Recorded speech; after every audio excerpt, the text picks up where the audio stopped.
and welcome back to another episode of Confidence and Creativity, a show where we encourage entrepreneurs and leaders to show up for themselves and express their confidence and creativity in business and in life. I am your host, Samantha McCoy, and today I am so excited to welcome my special guest, Robert Broadus. Robert is a guitarist, songwriter, producer, educator in the Prince George's County school system.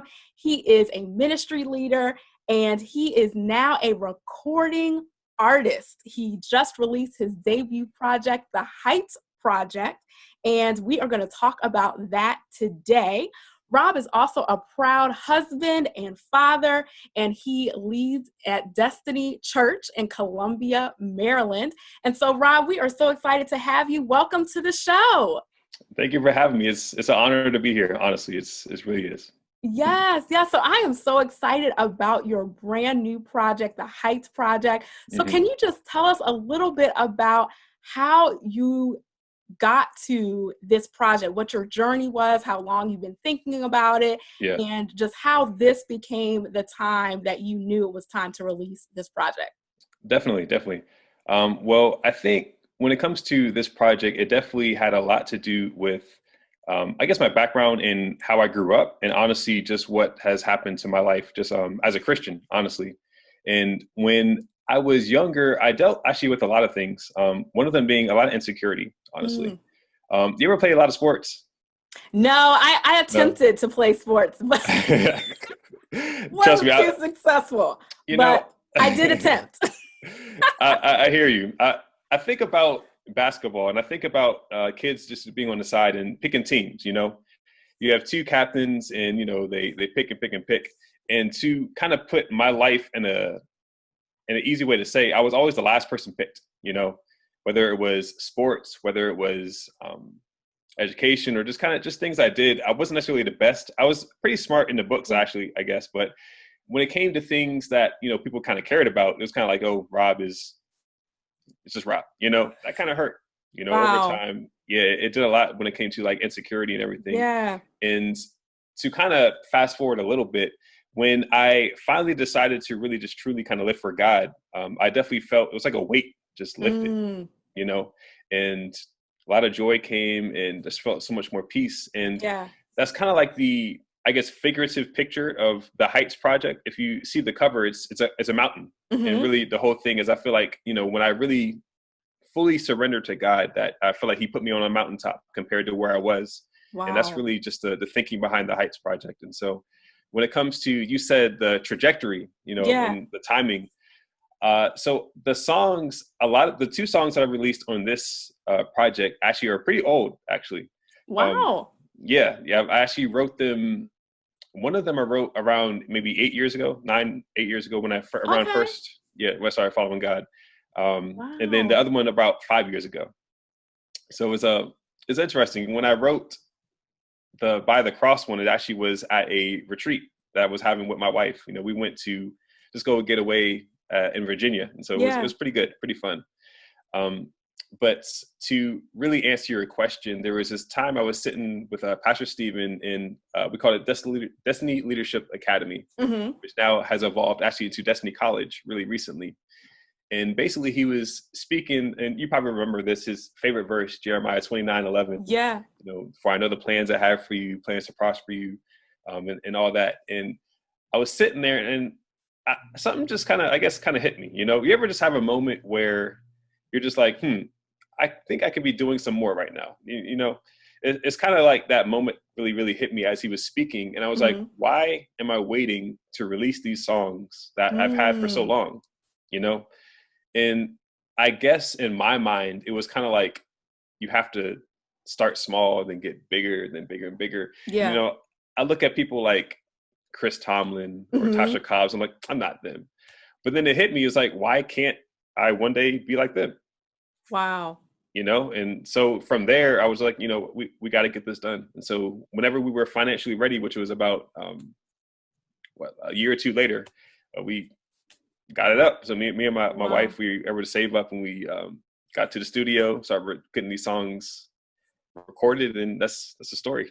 That's amazing. Well, I really am so glad that you shared your timeline, because I think that's something that can be very encouraging for people, because sometimes we're in such a rush to get through the process, and sometimes there might be some people who have songs that they've, have kind of held behind the scenes for years, and they might think, well, man, now I can't release these anymore because it's too late. Like, they're too old, even though nobody's heard them. Nobody knows what they are. They're new for us. Yeah. But, somebody might think, man, I have to come up with all this new stuff. I have to come up with, I have to be somebody else, as opposed to relying on what and the things that you have been given, and saying, oh my goodness, God gave me this song 8 years ago, and now this is time for me to release it. So I think that's so encouraging.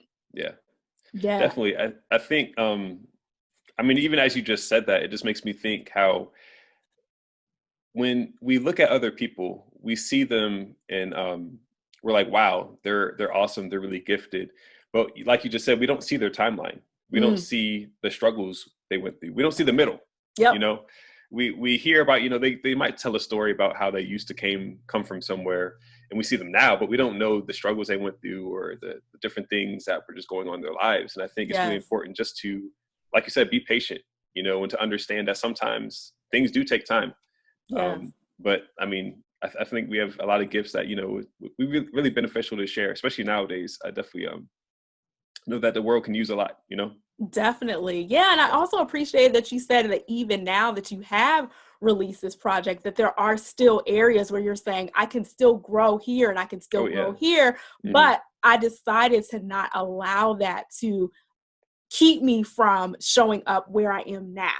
And so I think that's really important too, because every person that we admire, they had to start, and so you can't get to the place where you show up and it's just, automatic. You go from 0 to 1,000. So wherever you are starting, it takes courage to do that and start from somewhere, and then be able to continue to grow from there. Yeah. So as far as just your musical development, can you talk a little bit about that? Because not only are you a guitar player, you said you also wrote the songs, you produced them. I mean, so there's so much that goes into each and every one of those roles. So how did you perfect your craft in each of those areas, and what did that look like? Definitely. Well, let's start with guitar, for example. Okay. When it comes to guitar, I've been playing for about, it's been like 10 years now, I believe. I started on the acoustic guitar. Yeah. So that's like the kind, where you have like the campfires, you're kind of singing and everything, sitting there strumming. And so that was my start. And that happened, I was sitting in the car with a friend, and it's funny, a Hillsong song came on. And at that time, I didn't know what it was called, but I kept hearing it. I was like, I keep hearing this song everywhere. So I finally turned to my friend. I'm like, what's this song? Who sings it? And they're like, oh, it's Hillsong. And it was Mighty to Save.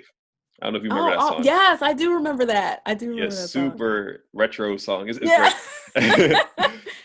And basically, I just wanted to find a way how I can just sing and worship to God, and so I learned the acoustic guitar. I started watching videos. I had a friend who knew a little bit of guitar. He would teach me some things. And so I just kind of started going for it, Wow. And so that led me to eventually playing at Destiny Church, where we actually both used to play. Yeah, right. That was fun. And so we were there, and we would play acoustic. I would play acoustic, you were on keys. But eventually, I don't know if you remember this, how we had our church split into two. We had the Laurel campus. So we had one in Baltimore, then one in Laurel. Right. The funny thing is, I don't know if a lot of people know, Daniel Chandler, Pastor Stephen's younger brother, he walked up to me one day, and he hands me his electric guitar. He says, Rob, you need to learn how to play this guitar, because we don't have two guitar players, and we have a Laurel campus now. So you're the new guitar player. Wow. Yes. And I'm like, what? So let's put this in some terms for you. So imagine you just finished taking a Spanish class, right? And your friend walks up to you with a Chinese textbook and says, hey, you need to learn Chinese in, it was like, 4 or 5 months? I was like, what is going on?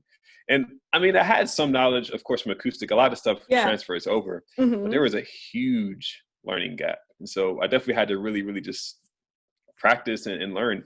And to really fast forward, to even answer even more of your questions, I've just come across a lot of really great musicians. Yeah. Trent Coakley, I know you know him. Yes. Yes, he's actually singing on both of my songs. I love him as a worship leader. He's an amazing friend, amazing husband, father, just an amazing guy. Yeah. But I learned so much musically from him. And I think even to kind of go with the theme of what we're talking about today, I had to sit and learn. You know, I had to sit and kind of really receive from just critique. You know, there were times where I would sit with him and he would be honest and say, hey, Rob, this doesn't sound good. You know, you got to put a little bit more practice behind this. Yeah, that can be hard. Yeah. You know, that's definitely tough. Yep. That's the part a lot of people don't talk about too, is the development and that feedback. Oh, yeah.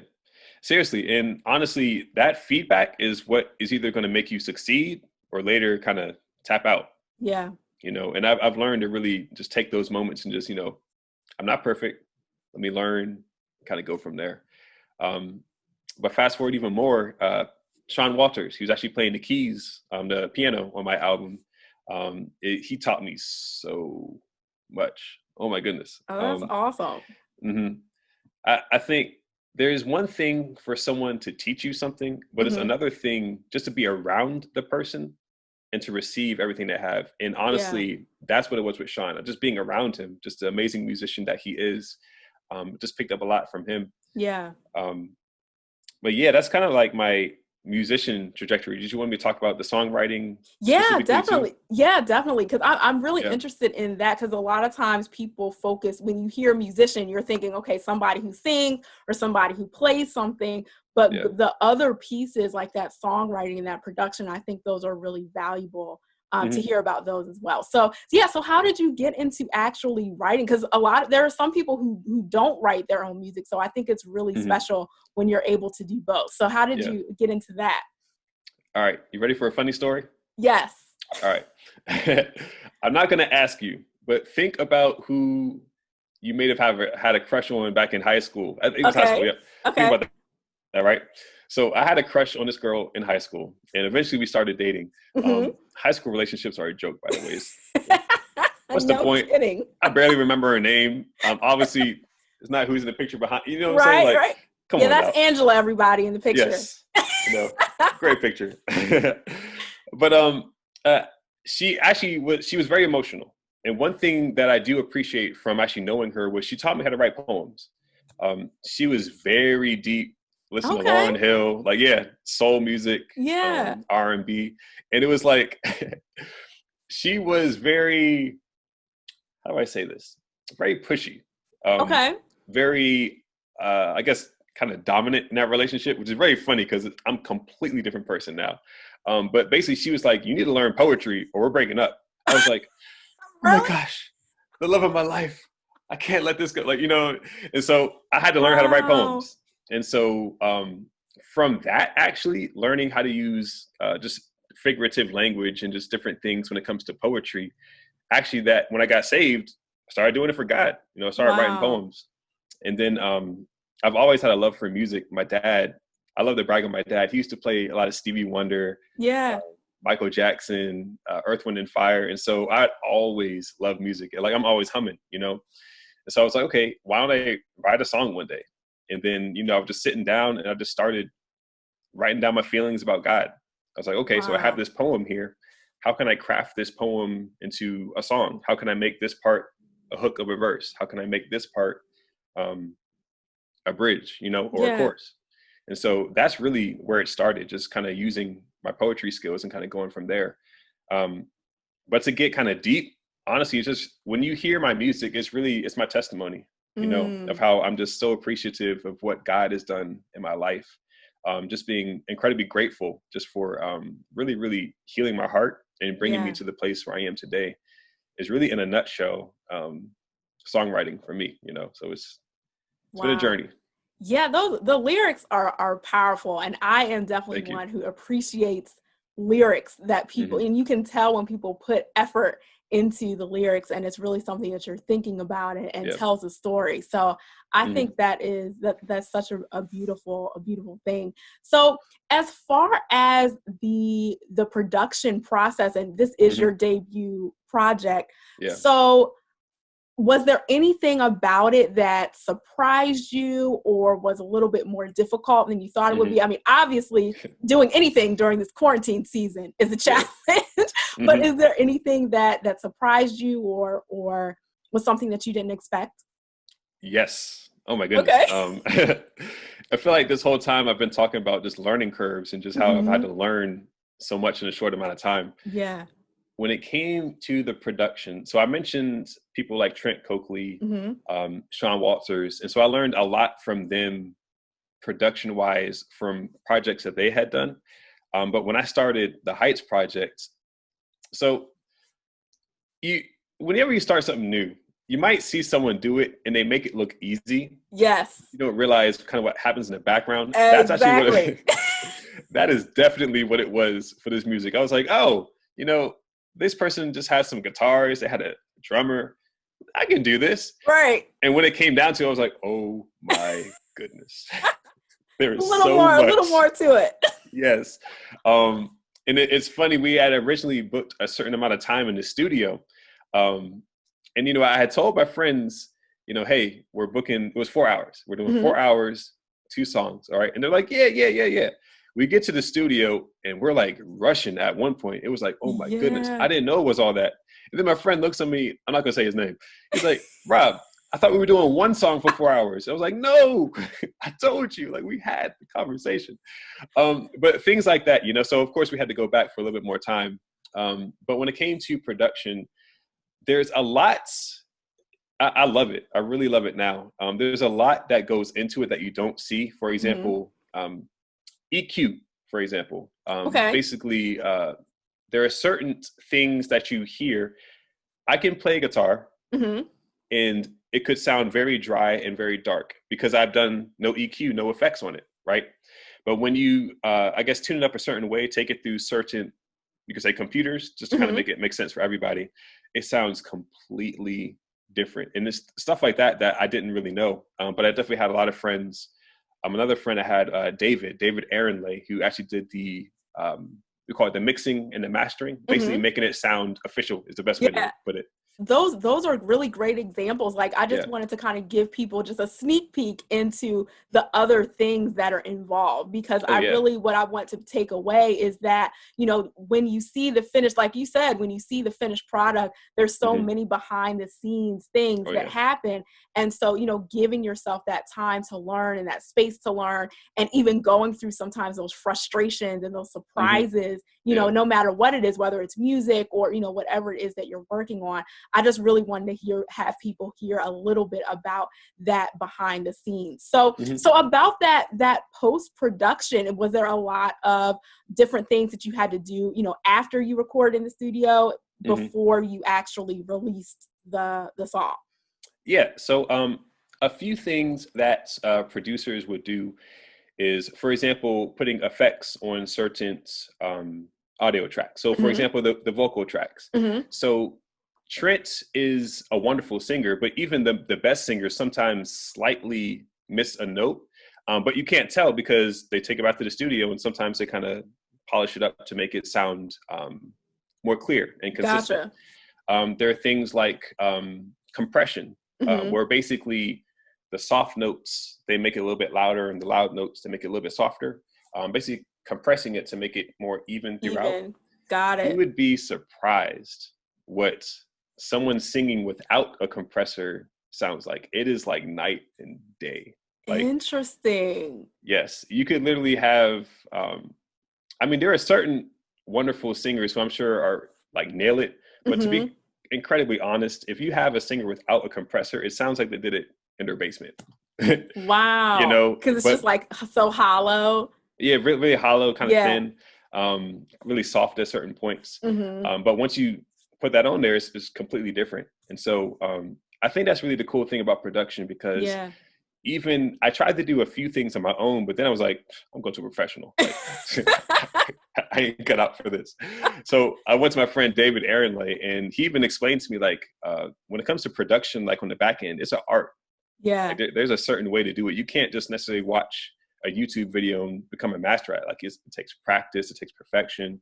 And even he was telling me one day, I literally asked him, how did you get so good at what you do? Mm-hmm. He was like, he found a really good producer and just sat under him, listened, wow. And just started putting into effect what he was saying.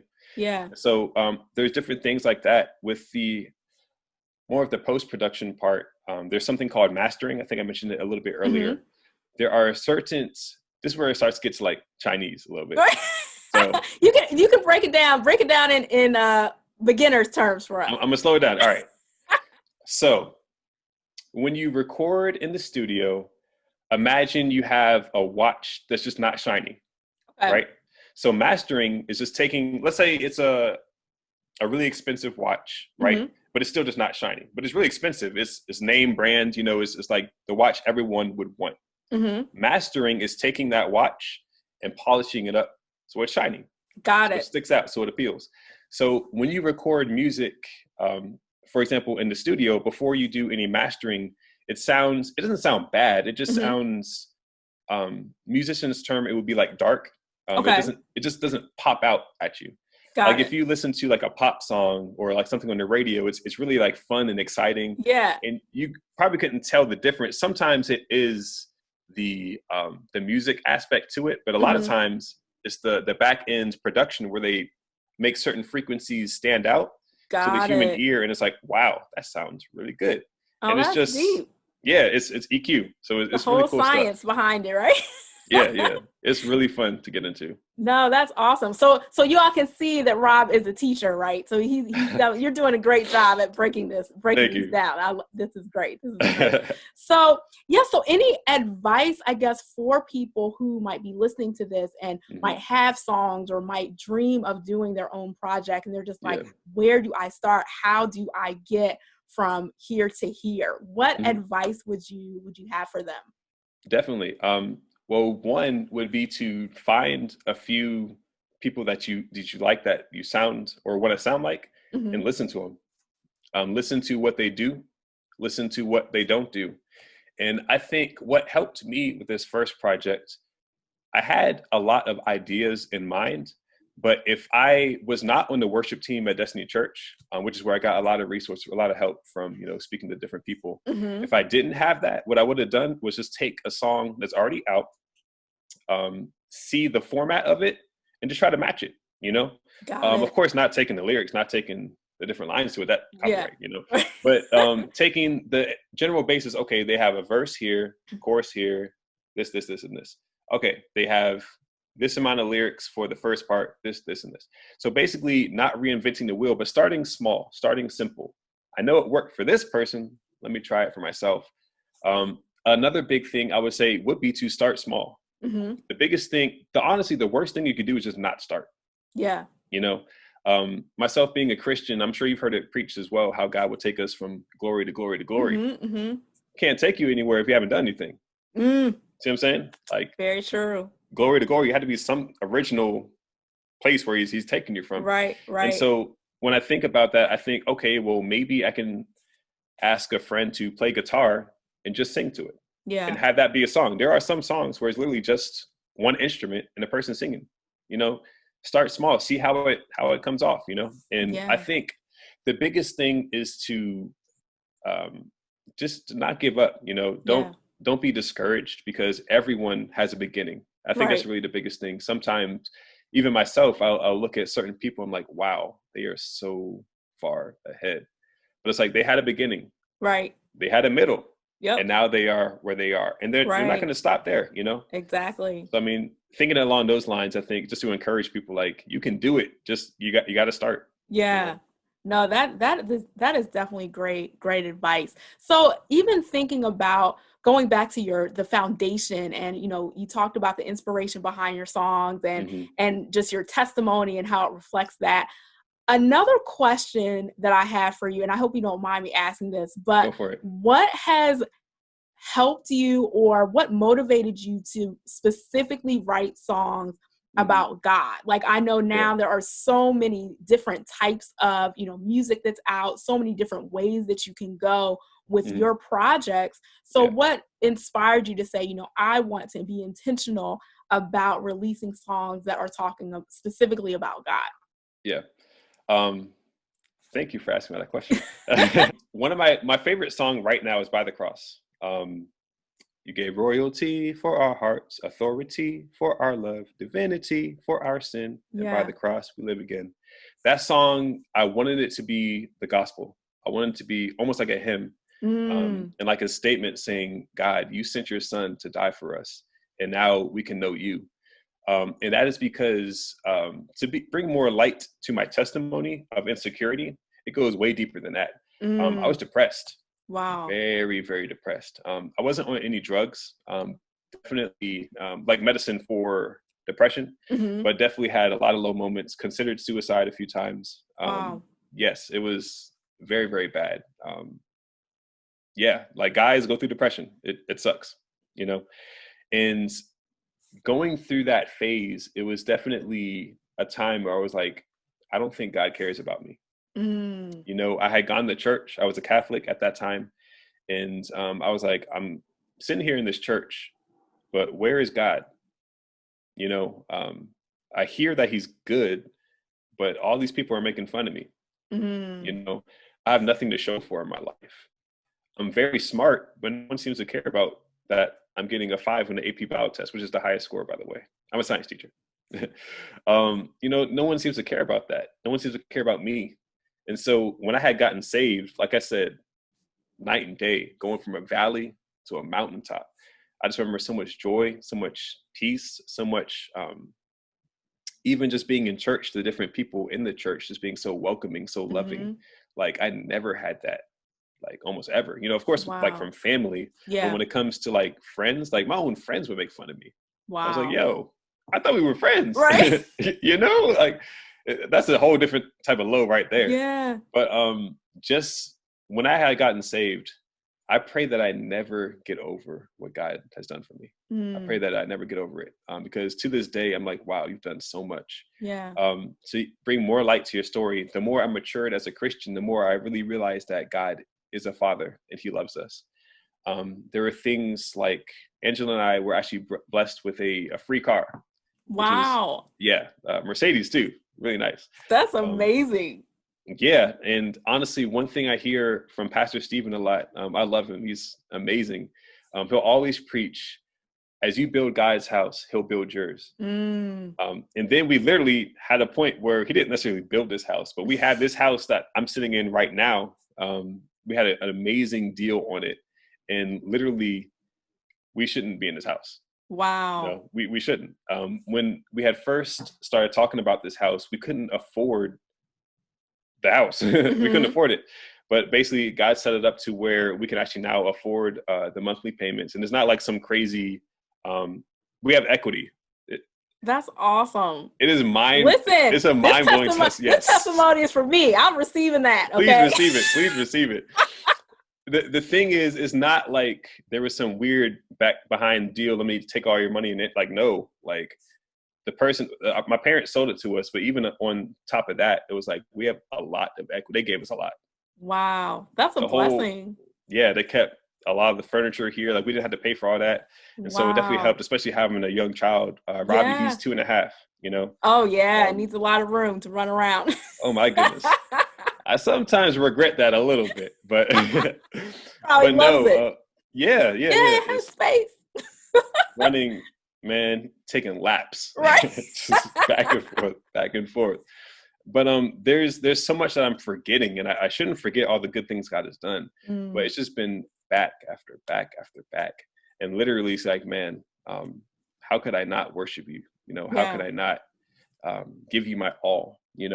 And honestly, when it comes to the Heights Project, my big goal is to bring people not only to tell about how I'm on a mountaintop, I want to bring people up to my mountaintop. I want them to see how God is good. And I want them to be up here experiencing free cars, experiencing good deals on equity, because they're trusting in God by hearing my music. And even deeper than that, I actually have a website, robbroadusmusic.com, where I go a little bit more deeper into my vision and kind of what I want to do. Awesome. But literally, even when it comes to fitness and weight loss, I'm not sure if you remember when I was very, very overweight. I don't remember that. I must have met you after that. I think you met, because you met me before I married Angela, right? Mm-hmm.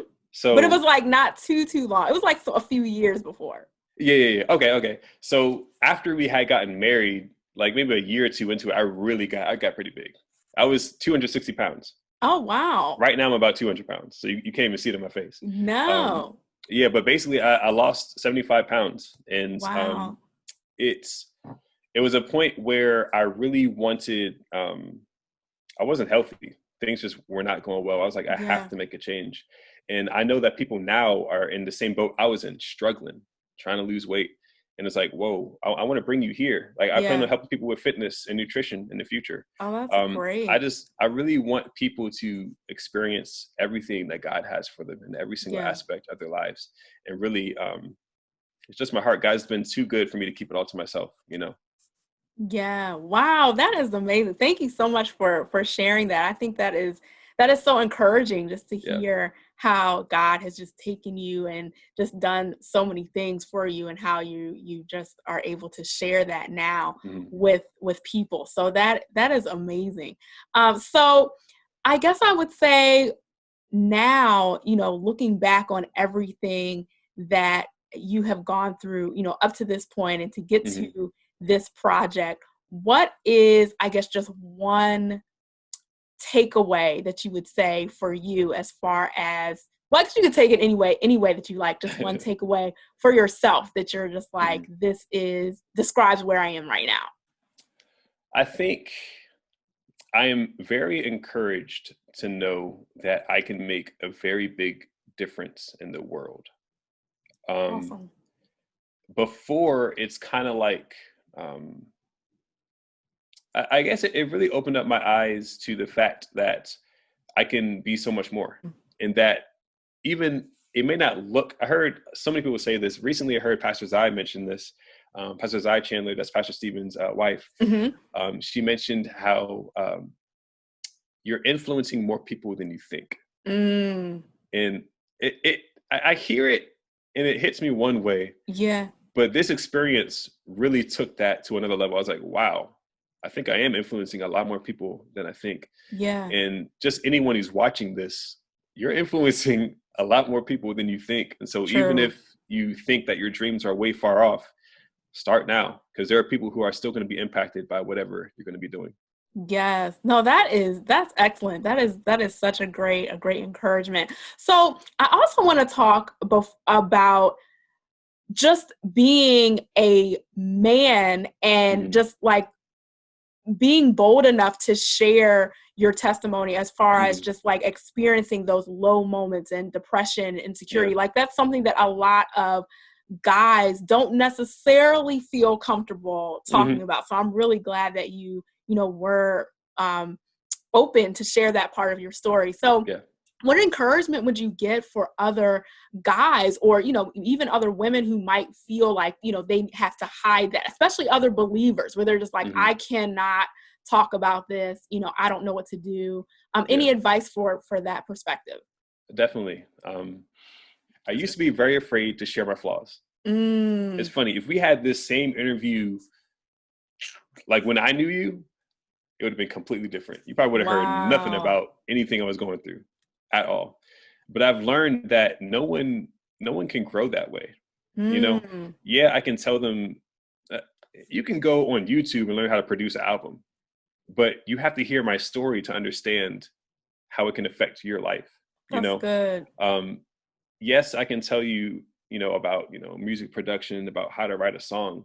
But if you see a person who's gone through what you're going through, and you say, wait a minute, so I can be going through that and still make it there, it's a completely different story. And I saw that, I was like, wow, there are, specifically for men, men at our church, I would look around and I was like, that person should be further ahead by now. I feel like they shouldn't still be struggling with this issue. And I thought about it. I was like, why is this person or this group of people, still going through this? And I was like, okay, well, why am I not going through it?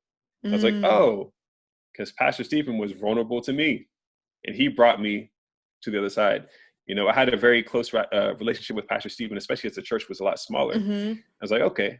And then I remember the conversation he had with me saying, hey, Rob, you need to go be that for someone else. So now, man, I'm an open book. Like, you want to know what I'm going through? Okay, I can let you know a little bit. You want to know what I've been through? I'll tell you everything, because I don't want you to stay where you are, because God has so much for you. And I think that's really the root for it. So, I mean, honestly, I would just say be humble, be open, because there's no one who is perfect. I even think there are people who are on public platforms today, on very, very large platforms. And it's just a common thing. Like, when you look on Instagram, why would they post a picture of them in a bad hair day on purpose? Right. No, like, no one does that. Yeah. But we forget about the other side. We forget that does happen. We forget that they didn't come out the womb hair permed, makeup all on. Like, we don't think about that. And so when we see that, we're like, man, they're so much further ahead. But in reality, some of them, of course, they're pretty far ahead, but it's actually probably a lot closer than you think, And I think I've just found being vulnerable really helps people to see that. No, that's good. I'm so glad that you brought that up, because I think now, that we are in this digital space where we can curate, our lives and curate what we want people to see. And we do that ourselves, but then we forget that other people are doing it too, So everybody wants to showcase the highlights, right? Because it's like you said, it's like, why would you post yourself having bad hair day on purpose? I mean, most people wouldn't do that unless they're making some kind of point. But, most time you want to show the highlights, you want to show the victories, you want to show the celebrations. But I think it's so important what you said about having those vulnerable moments and being open to share with people what your process is and what your real life looks like. And, just on a day-to-day basis, how you have strength and encouragement to keep going, because, life it's happening every day, and every day it just seems like there are more and more things to worry about and give you anxiety and fear and, insert negative emotion here, So I think it's just, learning from people who, do have that faith and that strength and that confidence in God. Because, a lot of times we throw those words out, right? But it's like, what does that mean? And so I think, being able to connect with someone and building a relationship with them and saying, what does that process actually look like for you is a great way to learn and to grow. Definitely. Yes. So also I wanted to ask you a little bit about your time management hacks, because we listed the bio, you have all these roles, you're a musician, ministry, education, husband, father, all of that. And a lot of times, we don't hear about how men balance. Like, sometimes, men are also balancing. You might be balancing different things than a woman does, but there is still that balance. So what are some time management tips that have just helped you be able to do all of the things, especially now that we are, doing everything from home and Zoom? Definitely. So it's funny, if I take a personality test, I'm the kind of person who, it's like I have an internal, I don't know how you say this. It's like I have an internal to-do list. Okay. And it's like I have an internal way of, okay, I got to get this done. I got to get this. I'm very systematic in my brain. This is the way I think. I mean, I'm a science teacher. I think very logically, this, right? I think the biggest thing is I had to learn, even in all the things you mentioned, I had to learn how to not just be a robot, but to also be, and you'll see where I'm going this, to be a husband, to be a father. Because the crazy temptation is, okay, I'm killing it in school. I'm killing it in church. I'm killing, you see what I'm saying? But then it's like, Angela's like, hey, where's Rob? Or my little son is like, sitting there screaming. And it's not because he's a bad kid. It's because he needs more time with his dad. Yeah. And so after maybe a year after we had Robbie, I was like, wait a minute. Whoa. I looked at my marriage and being vulnerable again. It wasn't pretty. I was like, oh man, I messed up again. I looked at my son and he would literally sometimes like go away from me because I wouldn't spend time with him. I was actually very bad with time management. It appeared that I was doing good, but I wasn't keeping my family first. And so that hit me hard. I was like, okay, I gotta change it up. I gotta change it up. And from that moment forward, I was like, okay, God, Angela, Robbie, everything else. And literally, I have to keep it to that. And because if I don't want to be that person in the long run, divorce papers, or my son going crazy because, he has no dad. How horrible would it be to have a dad, but not have a dad? Yeah.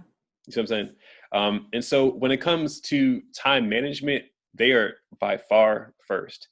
Is she happy? Have I affirmed her today?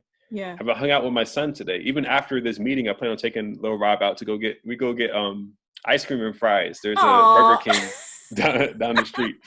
It's funny. Angela was taking him. She said, hey, let's go get fries. It's usually me and him that get the fries. Yeah. And she took him, but she went to go to the Chick-fil-A.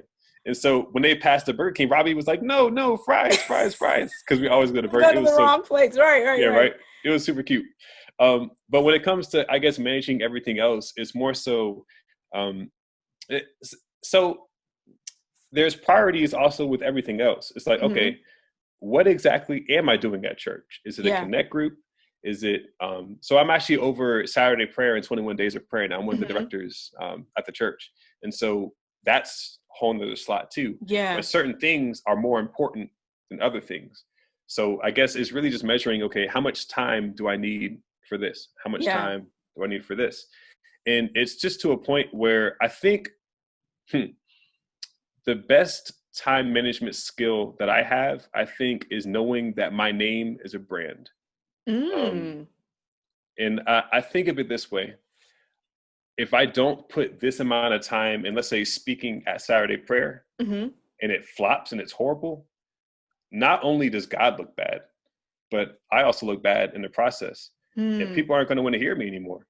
So I know I have to give this much amount of time for this to be successful. Yeah. School. If I don't put this much time in the lesson plan and playing the lesson and make sure my students are engaged, it's going to flop.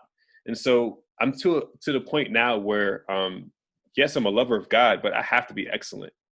I have to be excellent, and it's just, it bugs me now where it's like, if something doesn't go across very well, it's like, I should have put more time in that.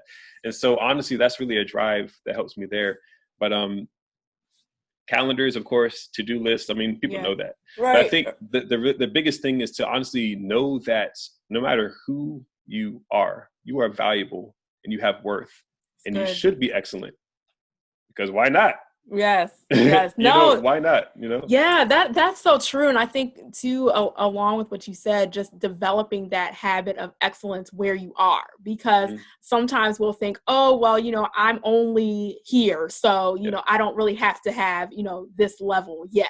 But what you don't realize is that the people who keep going and grow, they grow because they have the habits now to get them to the next spot. And so it's like, if you wait until you're like, oh, well, I'm going to wait until I have this music project and then I'm going to be, excellent because, now everybody knows who I am. But it's like, if you don't build those habits first, the project is going to be, even if you get that far, it's going to be all over the place. If you get that far. Because you haven't cultivated those habits. So I think people think, the result comes first and then you develop the habits. But it's developing the habits leads you to the result. So it's that internal work first. And a lot of times when you see people externally, it's because they cultivated those habits. And then people who haven't, you usually find out soon because something happens to them. And Life you're like, them. Oh, okay. Can't keep it up. Maybe they couldn't keep this up, so I think, and of course there's grace, not like you said, nobody's perfect, but I think it's just, cultivating those habits where you are and, doing what you can where you are and then, growing to the next phase. So that is excellent advice. Definitely. Thank you. Yes, yes. So any final words? This has been an amazing conversation. It's been and fun. I really enjoyed just learning more about you, learning more about your creative process. And I mean, you've given us everything. You've given us music advice, production advice, time management, leadership. I mean, just everything. This has been such a great conversation. So I'm so excited for everyone who is going to be listening. So just any closing words of encouragement for anybody who might feel, struggling with a little bit of insecurity about, what they want to do. And then also definitely leave us with all of your contact information so we can follow you and learn about what you have coming up next. Of course. So I think just the biggest thing I would really say for anyone, especially going through just insecurity, we are made in God's image. He is excellent. He is a king. He's royalty, and we're made in the image of that. Yeah. And so if you think that you're not meant to be anything great, you have believed a lie. That is not true. Like, everyone is meant for greatness. Now, your greatness may be different than my greatness, but greatness is greatness. Whether it's cultivating atmospheres for, families to be healed, or whether it's being an amazing lawyer, or being an amazing doctor, or being an amazing recording artist, whatever it is, greatness is greatness. You're meant to be great, and you're meant to make an impact on the world. So find out however that is with what's applicable to you, and start learning it. YouTube makes information so easy. Yeah. When I lost 75 pounds, I didn't have a trainer. I literally looked on YouTube videos, learned. Wow. Yeah, literally learn the process. And that's why I say there is no excuse for you to not be great, because it's information is so easily accessible now. Get a book, get a podcast, get Audible, but really don't stay where you are. You gotta grow. And it may take time sometimes, but just know that you can do it and you're meant for it. I think is really just the biggest thing. Just to encourage you, like, you can do it. Seriously. That's good. That is awesome. Well, thank you so much for those words of encouragement. This is great. And yes, let us know, Rob, where can we find your music, and where can we find you? And also drop your website again. Yeah. So you can find my music. It's on all platforms. The Heights Project, Heights like tall heights. Yes. You could also just type in my name on any of the music platforms. It'll pop up. Rob, R-O-B, Broadus, B-R-O-A-D-U-S. And my website is robbroadusmusic.com. So it's easy to get there. Yep. Great. Excellent. Well, thank you so much. Oh, you're on Instagram too, right? What's your Instagram handle? So thank you. Instagram, rob.broadus is Instagram. And then Facebook, it should just be my first name and last name, roberts.v.broadus. Awesome. Great. Yep. Well, thank you so much, Rob. We really appreciate you coming to the show. Thank you for having me. So excited for your project and everything that you're doing. And I'm just excited to see what is next for you. So thanks so much. Awesome. Thank you so much for having me. It's an honor, honestly, to be here. Thank you. Take care. You take care too. Thank you so much for joining us for another episode. I'm Samantha McCoy, and I am CEO of Mission Key Communications, where we equip entrepreneurs and leaders with public relations and personal branding strategies to increase your visibility in the marketplace. I invite you to follow me on Instagram at smccoyjoy and hope to see you back for another episode. Make sure you hit the subscribe button so you know when episodes are coming out next.